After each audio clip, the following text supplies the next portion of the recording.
Hello, everybody. Mark Schaftlein here, and this is the Schaftlein Report. It's Monday's edition, and we're broadcasting from beautiful Connecticut and beautiful Southern California. Joe Visconti, happy to have you on the show today live. I'm remote. Happy to have you with me today. Thanks so much for having me again. Boy, what a beautiful Monday we have in here in New England. Joe, I've had the opportunity to travel around the country a little bit over the past month, and came back to California, had a little bit of, shall we say, surgery to remove a little bit of cancer on my nose. So that's why I'm remote today. For anyone who thinks that it can't happen to them, it can happen to anybody. So keep an eye out. If you see something odd in your skin, get it treated. Now, Joe, let me get to some hot topics of the day. What in the heck is going on with these wacko governors now that Abbott and DeSantis have decided to play ball, and they're sending all these illegal aliens up to Greenwich, Connecticut, blue states? They continue to send them to New York City. I mean, it almost seems like the Democrats are fine if all the illegals come in and they stay in Texas. But whoa, you send them to a hotbed like Greenwich or Martha's Vineyard or any of the other Northeast enclaves, people go crazy. What's going on up there, Joe? Well, it's been going on for a long time. Back in 2008, when I ran for Congress, I called for the RICO Act to be used in New Haven, because the city of New Haven, where Yale University is, people don't realize this, right along the Long Island Sound, Interstate 95 runs right along the water. And today, every day, there are probably 40 food trucks, and they're Spanish food trucks that feed most of the illegal immigrants who love the type of food that they cook in the trucks. And it's been a sanctuary city. The whole state in Connecticut is now a sanctuary state. But what they do is they really engineer it well, these Democrats. They make it so that they bring them in, and when they bring them in, however it happens to the feds, they work hand in hand, and they locate them in areas that are impoverished. They're not being brought into, contrary to what people think, high-end properties. So they're not accustomed to what DeSantis and Abbott have been doing, which is, no, we want to bring them to the affluent areas. And this, what we watched in Martha's Vineyard, everyone's seen it. The hypocrisy is just unbelievable. And what I tell a lot of liberals, because I'm in a very liberal town like you are in California, the whole state over there, I tell them, listen, if you really, really believe in this stuff, God bless you. But why don't you sell your house and give it up to illegal immigrants and move into the ghetto areas where you're putting them? Why don't you follow your belief system? And you got to see that everyone did in Martha's Vineyard, how they were clapping and waving, and those women were like smiling. In other words, get brown and black people off our island. And right. It was just, I got to tell you, it just was so revealing what they are. They're racist. They are the racist. That was pure racism. Nothing more than racism, pure and simple. And there was plenty of opportunities. I've worked construction in Martha's Vineyard. And this time of year, between now and when it gets cold, people go home, and that's when they have so much work done on their landscaping, wood shingle replacement all over Martha's Vineyard and all the homes. They have fences, special fences in Edgartown. So there's a lot of need for labor. Not that these people were all going to become contractors, but there's work, lots of work out there to upkeep those multi-million-dollar homes, which are second homes for the wealthy liberals, and of course Republicans too. But it's primarily liberal. Yeah, I think you said the operative word, Joe, the hypocrisy going on in Martha's Vineyard. It's astounding. I mean, all these radical liberals up there, welcome to our house, welcome here. And then all of a sudden, the city officials go, wait a minute, our city can't accommodate 50 more people. We don't have any place to put them. I mean, 50 people?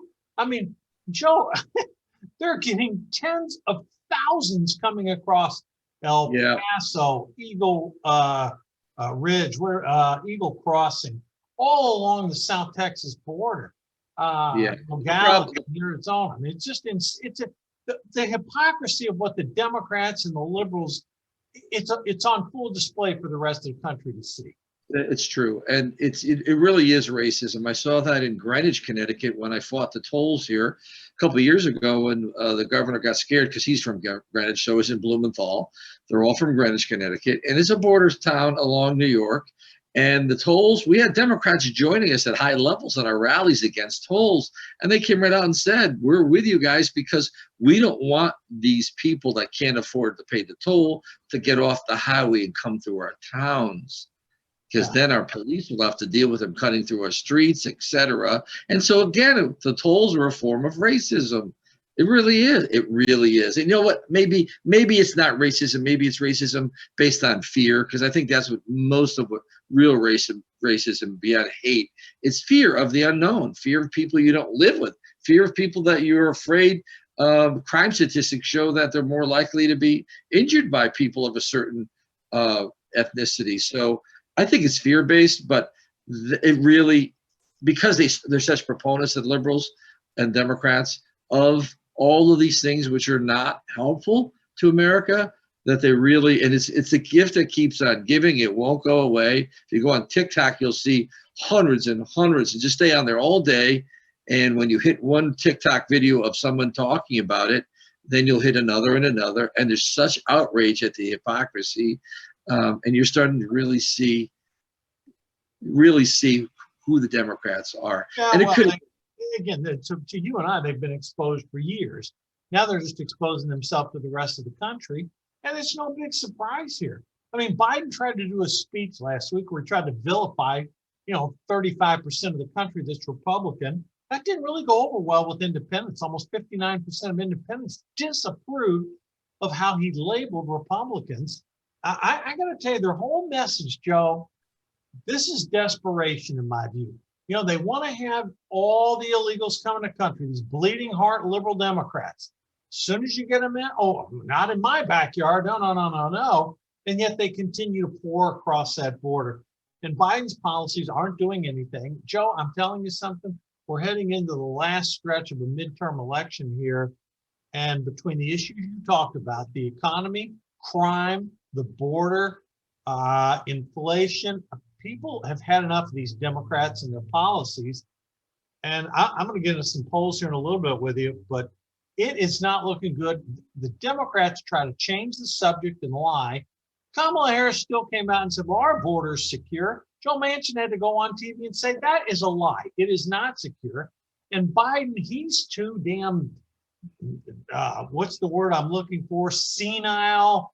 Doesn't want to go down to the border. When can you imagine a U.S. president not going to a border when you have 2 million people crossing? What they thought is that they could keep pulling the wool over the eyes of the general public, but the public has been hammered so hard of every party on the COVID problem, for 2 years, the lockdowns, the gas prices, the lies.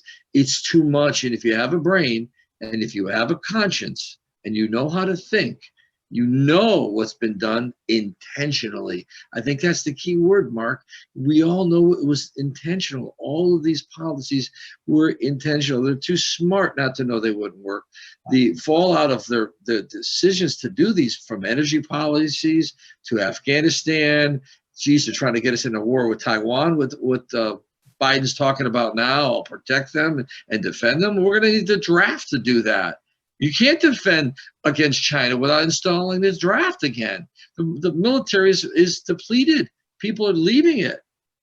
What did you make of that New York Times editorial that basically said Republicans and Republican appointed judges are a threat to democracy? Yeah. Well, this is what it's showing up in your polling. I guess we could jump into that too. Leora Levy here running against Blumenthal, and Bob Stefanowski running for governor against Lamont, who is an heir to the J.P. Morgan founders. His grandfather was the founder of J.P. Morgan Bank. And the polling showed in Connecticut that the number one issue, of course, was the economy by 40%. But because of Biden acting like Hitler in Philadelphia with a bleeding red background and all the things you're talking about, the New York Times article, the poll showed that, of course, it's a lying poll because they pushed it and they asked the questions. The second issue that was most important to Connecticut residents was threats to our democracy.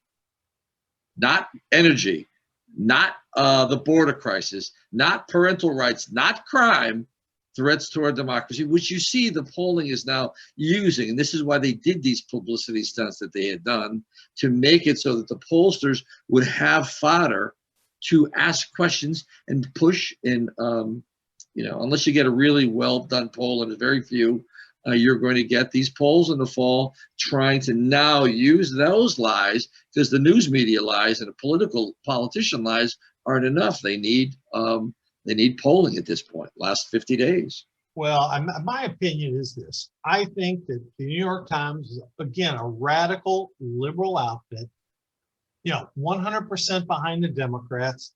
I think when you look at what the polling numbers are indicating, I'll give you a couple examples I looked at yesterday. Masters is within a point of Kelly in Arizona. 1 point. A week ago, that match was 5 points. Generic ballot Republicans are +1 in Rasmussen's poll, even in Trafalgar.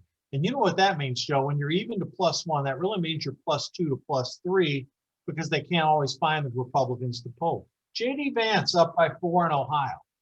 That radical Bernie Sanders, Elizabeth Warren, radical leftist John Fetterman in Pennsylvania was supposedly up anywhere from 5 to 9 points. He's now up by 2. So I'm seeing a dramatic shift in the polling, Joe. I see NBC came out yesterday and they tried to talk about Biden. Oh, Biden's approval's up to 45%. His negative is only 52. He's only down 7. That's not what the Real Clear Politics average has. And they have him at 42 approval, 53 disapproval. That's not going to win you elections, Joe. And I think what's happening, the Democrats have lied to the American public on virtually every issue. They're trying to stonewall them to get through the election, fear mongering, race baiting, and it's not going to work. What are your thoughts on some of those polling numbers I just gave you, Joe? I believe, from what I'm getting feedback in internally, that you're not wrong, and it's higher than that. And it's good to be at the position they are, even if they're lies, that they're doing better, because the public knows it. It's a get out to vote process. Actually, people are going to go, whoa, 1 point. And this is something we're doing here in Connecticut. And I'm talking to actually a candidate out in California, Joe Collins. I'll be speaking to him later today. I'm with some of his people, who's running in, I think it's the 36th. Santa Monica, Beverly Hills, that area, for Congress. And we're giving him some data on what we're doing over here. And I'll broadcast it because it's important for Leora, and as also Bob for governor, or whoever you have in certain districts in California, because they're not all crazy out there. We have found in Connecticut that, for instance, 2018 for governor, we have new governor race here, that out of close to 500,000 registered Republicans, almost 200,000 did not vote for Bob, or vote at all, in the last 4 elections. So the 3, 4, and 4, 4, that means, for your listening audience, people that did not vote in 3 of the last 4 elections, or 4 of the last 4 elections, and a registered Republican, our own base, they've given up hope in these blue states, and they've been beaten down. A lot of them have left. And so there's this wave of a loss of hope and giving up. What we've done is and I did this a couple of years ago running for office, but we're now doing it for the GOP for the next 50 days. We're hitting the doors with emails also, and robocalls, and we're showing the public, hi, we're knocking on your door. Mark, hi, Mark. We're here at your door. Mark, did you know, and here's a little piece of paper to show what we're telling you is true, that you didn't vote in the last 4 elections, and they start making excuses. And we say, no, that's not important. But we'd like to ask you, do you know how many registered Republicans in Connecticut didn't vote when Bob lost by 40,000 votes out of 2 million, or Tom Foley lost by 24,000 and 6,000 respectively, the first race? Do you know how many Republicans didn't vote like you, Mark Schaftlein? And Mark would answer you, no. We'll take a guess. 500? No. Take another guess. I don't know, 1,000? Did you know 200,000 out of 500,000 did not vote? You're one of them. They fall back and almost fall down. They cannot believe it. They didn't know that they could have always won if only 10% of them showed up that didn't show up. But they didn't, because they don't know. Our party doesn't inform them. The media won't inform of this. It's the greatest secret. It's happening in districts in California. because of a loss of belief that they could win. It's like Tom Brady going to Tampa. They could have always won in Tampa. They just didn't believe it. But what did Brady bring? He brought the belief you could win. And right now, there's a lot of areas that are going to do this formula. I've been spreading it out to different states on people to get out our own, completely turn out like it's a presidential election, but inform those who don't vote only. Don't bother knocking on doors and 4 voters. Knock on the doors of those who haven't voted in 3 of the last 4 or 4 of the last 4 elections, because there's hundreds of thousands. In your state, there's probably millions. They've given up. They don't believe it, but they're registered Republican. Well, and I think that's going to be one of the contributing factors is, as you mentioned, the turnout. I think Republicans are going to turn out because they're really pissed off about these liberal, radical policies that the Biden administration is trying to stuff down their throat. I think the Democrats will come out, not in as great in numbers as Republicans, but they'll come out in decent numbers because they're fearful of Republicans. And I think the independents are going to swing Republicans' way. I think they're going to say, look, we've had enough of being lied to. We're tired of inflation created solely by the Biden administration. The crime is off the charts. I mean, Joe, every community in this country, there's crime. I was scrolling across some horrific stuff that was happened over the weekend. You know, an LSU marketing student, 21 years old, shot and killed when her car pulled up to railroad tracks. Her car riddled with bullets. We don't know if it was gang related or whatnot. Here's an innocent young 21-year-old student for no apparent reason killed in Baton Rouge, Louisiana. Down in Tupelo, Mississippi, I don't know if you saw the video on Fox News. It was on Tucker's show. You know, a store clerk basically doing what the criminal wanted. Some guy, you know, brandishing a gun, had a hoodie on, covered his face, comes and executes the guy. I mean, people have had enough of this stuff. It's happening all across the country. You had 4 kids murdered in Memphis, 3 injured. It's the same thing, Mark. It's the same thing that Giuliani walked into when he took over New York. Then New York is Democrat, and New Yorkers finally said enough is enough, and they're hard for them to say enough is enough. America is not as hardcore as New York, so America is primed like New York was under Giuliani years ago with the windows and the smashing and the cops, and he came in and brought in law and order. America is like New York collectively, not as bad because New Yorkers takes a lot more for them to say this is it, I'm voting Republican. And so America will go that way, and I see and I feel it, not just because of numbers and because I'm a Republican. I'm more always worried we'll lose because we're Republicans and people don't like us for all the truth we put out. But I think they have no choice right now. If they have a brain and a conscience, and they can think. Even Democrats, the blue, regular blue dog Democrats that aren't too crazy, I got to think many of them with families are saying enough is enough. This is nuts. Yeah, it is. And people that think that these food prices and rent prices are going to come down, they're not. Food and rent are going to continue to go up into the fall. The Biden administration has been releasing 1 million barrels a day from the petroleum reserve, Strategic Petroleum Reserve. They've significantly depleted it. It's scheduled to stop at the end of September. And their belief was, well, this will help contribute to bringing oil prices down. Well, no kidding. You release 1 million barrels a day, that's going to happen. But that's likely to be the bottom point in oil prices. And if you have any kind of demand pickup in China, which is really where the demand fall off is most egregious, coupled with the fact they're not putting out 1 million barrels a day, oil prices will start moving back up. So people that think the Biden administration can buy their way out of this problem are sadly mistaken. You're going to see higher inflation trends coming up. Dr. Michael Busser, frequent guest on this show, University of Stockton in New Jersey, has predicted this. Him along with some other noted economists. So this is not surprising what's happening. And Democrats constantly lie to their base, trying to put fear into them to get them to vote because they know economically their base is really hurting. A lot of them are low information voters, and they're whatever Biden says they'll do. And it's not just economically. Even the high-end liberal ones, it's like they march right into whatever.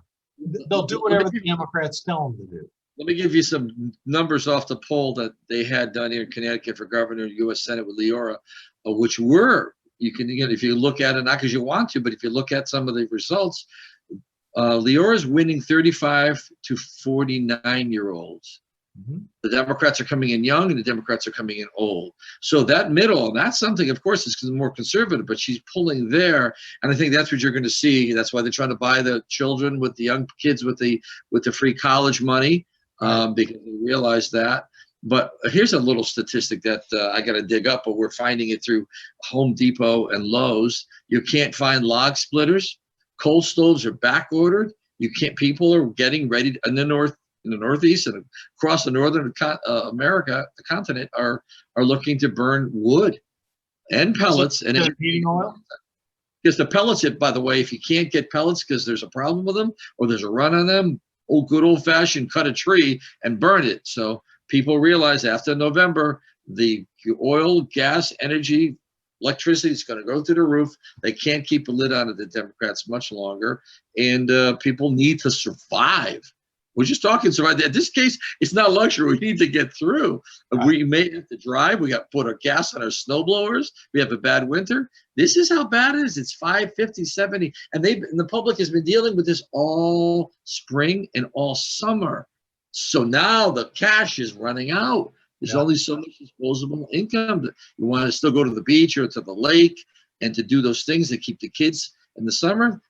People have already run up to credit cards there. Now they got to get through the winter. And the winter, it's going to be a long winter for those northern states. Yeah, you got a problem up there because heating oil costs, what a lot of people heat their homes with, that's going to be a major problem. And again, these Democrats lie to their base, indicating they think it's going to get better, and it's not. And you mentioned the student loan bailout program, Joe. There are projections now it could cost as much as $1 trillion. That's not benefiting average Americans or poor Americans. Not intended to. It's intended to buy votes. It's intended to buy votes, and it's to help the wealthy at the expense of the poor. No wonder the Republicans are the working man's party. The Democrats have shifted during our lifetime to where they're now radical, wealthy elitists, and they want to do nothing but help their friends. They couldn't care less about the average American who didn't borrow money for college or who borrowed money and paid it back. To them, it's all political patronage. Let's get money in the hands of our rich students and they'll vote for us. I mean, it's really disgusting. I mean, well, another thing, I hate to reference TikTok a lot, but I sample it because you can tell a lot by what regular people do. And TikTok is loaded with just regular people making videos. Most of them are crazy, but then you get the ones on politics. And I have never seen as many Hispanic and Black American voters so angry at Democrats, so awake, forget woke, awake as to what's going on. They're not going to be silent. They're mavens. They're out there yelling at their own. And that the Democrats realize. This is why they're trying to make the Republican MAGA people into white supremacists. They need to try to scare the people of color, Americans of color, and they're not going to do it. Everybody knows the cat's out of the bag. Nobody cares about race anymore. Intermarriages, racial integrated marriages are everywhere. Everybody knows it. Doesn't matter anymore, and they are losing at every level. Their lies are running out of potency. They don't have the potential they used to have. Chicken Little, too many times with Chicken Little. Well, Joe, I got to tell you one thing. Joe, you're still with me, right? Here. Yeah, I got to tell you something. Everything we've talked up today, points to we could have some very positive news for Republicans coming back. As we get ready to head into the fall, I got to tell you, we have really good candidates, and these ballot measures, people are going to vote Republican. These elections are tightening up. Joe, we got about a minute left. How do you see it heading into the fall? Can Republicans? I see something because I'm in a blue state like you. I'm seeing that not only do we want to win that, and I believe we will at this point. Nothing's going to change that, right? Not even a war. But what I'm looking at is for us to bring over, and it's happening already, in Democrat districts that are not safe, that the Democrats are taking positions, the ones that are not nuts, right, and taking positions more to the center.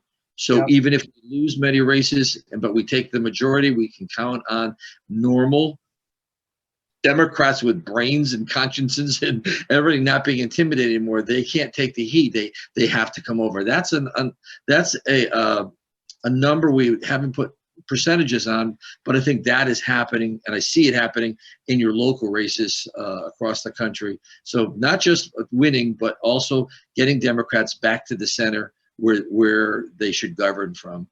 Well, Joe, you and I are pretty close on this one. My final point on this, and we got 30 seconds to go. I think I said a week ago, I thought we'd take 20 House seats. I'm still in that 15 to 20 range. I had the Democrats picking up one Senate seat. Now I think it's back to 50-50 right now. If we had an election today, I think the Senate would remain 50-50. But momentum is in Republican side. We could end up at +1, maybe +2 seats. We'll see how that plays out. So, Joe, again, thank you for joining me today on sort of last minute notice here. Great commentary as always. And I understand you're going to be doing your new show. So Joe's going to have his own show coming up, folks. We're going to help him with that. I've been a guest on a lot of places, but it's time to I do so much groundwork and campaign work. I like to keep my fingers in there because that's really when you know what's going on. Yeah, yeah. Well, again, we want to get Leora back on the show sometime soon when I get back in the studio. So, okay, great.